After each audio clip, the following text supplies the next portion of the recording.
தடம் நியூஸ் நேயர்களுக்கு வணக்கம். இன்றைய காலை நேர தலைப்புச் செய்திகள். நாடாளுமன்ற உறுப்பினர் அர்ஜுனா ராமநாதன் சற்று முன்னர் குற்றப்புலனாய்வு திணைக்களத்தில் முன்னிலையாகியுள்ளார். வாக்குமூலம் அளிக்க அவர் வந்துள்ளதாக தெரிவிக்கப்படுகிறது. நாடாளுமன்ற அமர்வில் தமிழீழ மக்களின பேசியது தொடர்பாக தென்னிலங்கை கட்சி வழங்கிய வாக்குமூலத்துக்கு அமைய சிஐடியில் முன்னிலையாகியுள்ளதாக கூறப்படுகிறது.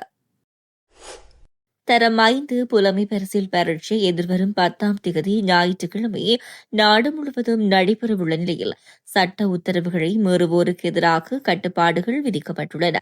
1968ஆம் ஆண்டு 25ஆம் எண் பொதுப் பரீட்சைகள் சட்டத்தின் விதிகளின் கீழ் இந்த உத்தரவுகள் விதிக்கப்பட்டுள்ளன.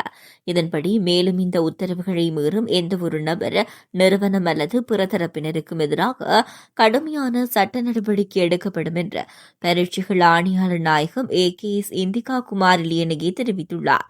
இந்த தடை நடைமுறையில் உள்ள காலகட்டத்தில் புலமை பரிசில் தேர்வை இலக்காக கொண்டு வகுப்புகளை ஏற்பாடு செய்வது அல்லது நடத்துவது, பாடம் தொடர்பான விரிவுரைகள் மற்றும் கருத்தரங்குகளை நடத்துவது, போலி வினாத்தாள்களை அச்சிட்டு விநியோகிப்பது கண்டிப்பாக தடை செய்யப்பட்டுள்ளது என்றும் கூறியுள்ளார்.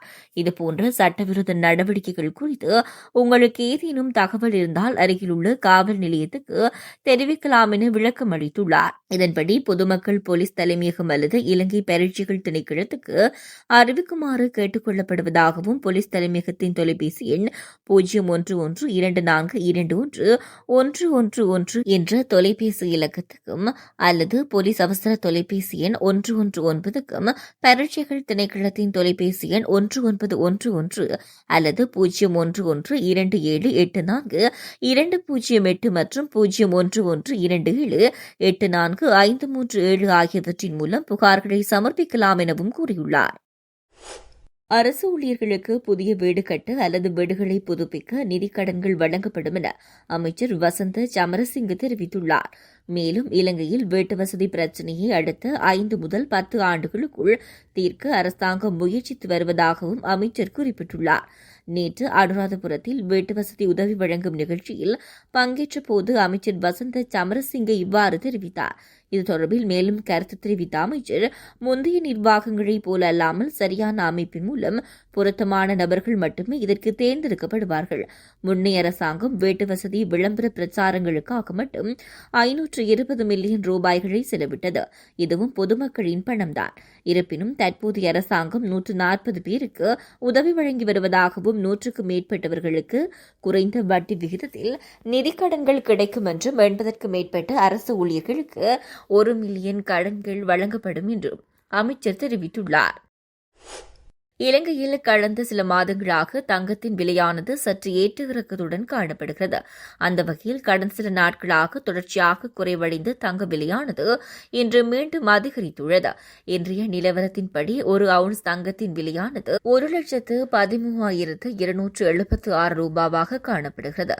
அத்தோடு 24 கேரட் தங்க கிராம் 35,750 ரூபாவாக பதிவாகியுள்ள நிலையில் 24 கேரட் தங்க பவுன் 2,85,950 ரூபாவாக பதிவாகியுள்ளது. 22 கேரட் தங்க கிராம் 32,780 ரூபாவாக பதிவாகியுள்ளதுடன் 22 கேரட் தங்க பவுன் 2,62,200 ரூபாவாக பதிவாகியுள்ளது.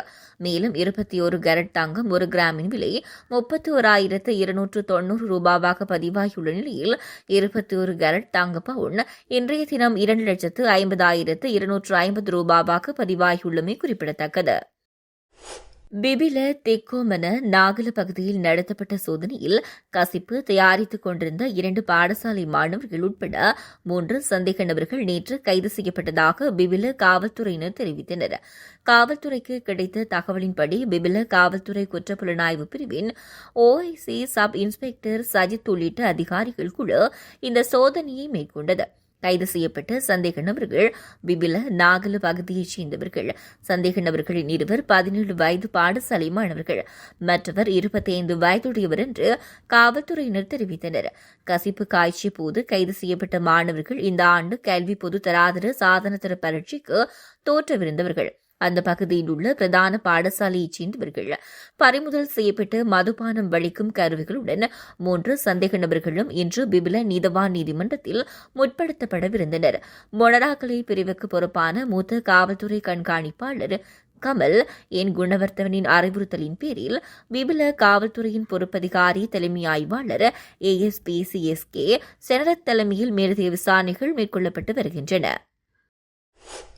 இந்த நாட்டில் மக்கள் பெரிதும் துன்பப்படும் பகுதிகள் இருப்பதாகவும் இதுபோன்ற சூழ்நிலைகளில் முன்னாள் ஜனாதிபதிகளை பராமரிப்பது மக்களுக்கு பெரும் சுமையாகும் என வர்த்தக அமைச்சர் வசந்த சமரசிங்க தெரிவித்தார். அனுராதபுரத்தில் வைத்து ஊடகங்களிடம் கருத்து தெரிவிக்கும் போதே அவர் மேற்கண்டவாறு குறிப்பிட்டார். மேலும் முன்னாள் ஜனாதிபதிகளை பொது பணத்தில் பராமரிப்பதை நிறுத்துவதும், இதற்காக உருவாக்கப்பட்ட சட்டங்களை மாற்றுவதும், அவர்களுக்கு வழங்கப்படும் சலுகைகளை குறைப்பதும் தற்போதைய அரசாங்கத்தின் அடிப்படை நோக்கமாகும் எனவும் அவர் குறிப்பிட்டுள்ளார். இத்தொடர்பில் மேலும் கருத்து தெரிவித்த அவர், நமக்கு வாழ்வதற்கு அரசியல் அல்ல, ஒரு நாடு இருக்க வேண்டும். உலகில் எங்கும் இதுபோன்ற வசதிகள் இல்லை. ஜனாதிபதிகள் ஓய்வு பெறும் போது ஏன் இன்னும் மக்களிடம் பராமரிக்க ஒப்படைக்கப்படுகின்றார்கள்? அவை மக்களுக்கு சுமையாகின்றன. நாட்டு மக்கள் அவற்றை பராமரிக்க முடியாமல் திணறுகின்றனர். நமது நாட்டில் இன்னும் மக்கள் கடுமையாக பாதிக்கப்படும் பகுதிகள் உள்ளன. எனவே பொது பணத்தில் இந்த பராமரிப்பை நிறுத்துவோம். ஜனாதிபதிகளின் சலுகைகளையும் அதற்காக உருவாக்கப்பட்ட சட்டங்களையும் மாற்றுவோம். நாங்கள் நாடாளுமன்ற உறுப்பினர்களின் ஓய்வூதியத்தையும் ரத்து செய்வோம். மக்களுக்கு நேரம் கிடைக்கும் போது இவர்களும் அதை பெறுவார்கள் என தெரிவித்துள்ளார். பூச்சிக்கொல்லி பதிவாளரின் அனுமதியின்றி தயாரிக்கப்பட்டு 1800 பூச்சிக்கொல்லி பொதிகளை விற்பனைக்காக கொண்டு சென்ற ஒருவரை திவ்லபுட்டி காவல்துறையினர் கைது செய்துள்ளனர். நீர்கொழும்பு பிரதேச புலனாய்வு பிரிவினருக்கு கிடைத்த தகவலின் அடிப்படையில் குறித்த நபர் கைது செய்யப்பட்டார். கைது செய்யப்பட்டவர் கந்தானி பகுதியில் வசிக்கும் விமானப்படையிலிருந்து தப்பியோடிய 48 வயதுடையவர் என விசாரணையில் தெரியவந்துள்ளது. பறிமுதல் செய்யப்பட்ட பூச்சிக்கொல்லி பொதிகளின் மதிப்பு சுமார் 2 லட்சம் ரூபாய் என தெரிவிக்கப்படுகிறது. மேலும் சந்தேக நபர் சிறிது காலமாக இந்த வியாபாரத்தில் சட்டவிரோதமாக ஈடுபட்டு வந்துள்ளதாகவும் காவல்துறையினர் தெரிவித்தனர். குருணாகலில் வாரியபுல போலீஸ் பிரிவுக்குட்பட்ட ரந்தினி பகுதியில் தனது தாயை கழுத்து நெரித்து கொடூரமாக கொலை செய்த மகள் கைது செய்யப்பட்டுள்ளதாக வாரியபுல போலீசார் தெரிவித்தனர். இந்த கொலை சம்பவம் நேற்று ஞாயிற்றுக்கிழமை இடம்பெற்றுள்ளதாக போலீசார் தெரிவித்தனர். ரந்தினிய பகுதியைச் சேர்ந்த 74 வயதுடைய தாயொருவரே கொலை செய்யப்பட்டுள்ளதாக போலீசார் தெரிவித்தனர். இக்கொலை சம்பவம் தொடர்பில் தாயின் 32 வயதுடைய மகள் போலீசாரால் கைது செய்யப்பட்டுள்ளார். சந்தேக நபரான மகள் மனநல நோயால் பாதிக்கப்பட்டவர் என போலீஸ் விசாரணையில் தெரியவந்துள்ளது. இந்த கொலை சம்பவம் தொடர்பான மேலதிக விசாரணைகளை வாரியபுல போலீசார் மேற்கொண்டு வருகின்றனர். கம்பகாவிலிருந்து கொழும்பு உள்ளிட்ட ஏனைய பல பகுதிகளுக்கு செல்லும் தனியார் பேருந்துகள் பணி புறக்கணிப்பில் ஈடுபட்டுள்ளன. கம்பகாவிலிருந்து கொழும்பு உள்ளிட்ட பல இடங்களுக்கு செல்லும் தனியார் பேருந்துகளுக்கு சில இடங்களில் நிறுத்துவதற்கு அனுமதி வழங்காமைக்கு எதிர்ப்பு தெரிவித்து இந்த பணி புறக்கணிப்பு முன்னெடுக்கப்படுவதாக கம்பகா தனியார் பேருந்து உரிமையாளர் சங்கம் தெரிவித்துள்ளது.